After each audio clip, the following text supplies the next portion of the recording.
ठाण्यामध्ये महापालिका अतिक्रमण पथकाची धडक मोहीम आजही सुरू आहे। आजही ठाणे स्टेशन परिसरामध्ये पालिकेची कारवाई सुरूच राहणार आहे। तत्पूर्वी बाजार परिसरामध्ये दुकानाच्या समोर दुकानदारांच्या उभ्या असलेल्या गाड्यांची हवा काढण्याचा प्रकार पालिका प्रशासनाच्या पथकाने केला। दरम्यान याचा जाब विचारणाऱ्या अमृत ज्वेलर्सचे दुकानमालक यांच्याशी वादावादी झाली।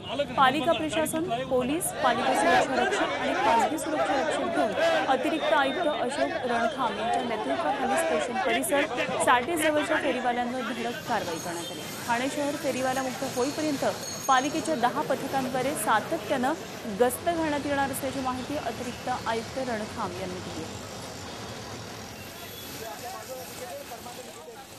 फेरीवाला मुक्त, अवैध वाहतूक मुक्त, ट्रॅफिक मुक्त आणि अवैध रिक्षा मुक्त ठाणे करण्याचं स्वप्न ठाणे महानगरपालिका आयुक्तांचं आहे आणि ते स्वप्न त्यांनी ठाणेकरांसाठी पाहिलेलं आहे।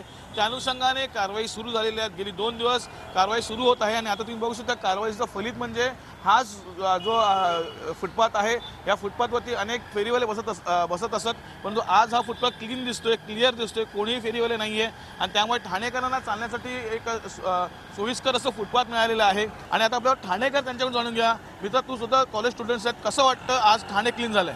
खूप चांगलं वाटतं। आधी सगळे फुटपाथवर इथं बसायचे आणि प्लस मोठे दुकानदार पण सामान ठेवायचे फुटपाथवर, रिक्षावाले होते, ते सगळ्यांना हटवलंय। म्हणजे कोणी छोटा मोठा असं काही बघितलं नाही, आयुक्तांनी पूर्ण धडक कारवाई केली। खूप चांगलं वाटतं। फेरीवाला मुक्त ठाणे केले त्यांनी, 100% त्यांना प्रतिसाद मिळालेला आहे, त्याबद्दल मी त्यांचा आभार मानतो आणि ह्यापुढे पण अशी धडक कारवाई करण्यात यावी। एकंदरीतच ज्या प्रकारे विश्वास दाखवला आहे आयुक्तांनी, त्याचं स्वागत सर्वच ठाणेकर करत आहेत। Video journalist Manish Kapil Raut, Zee media, Thane.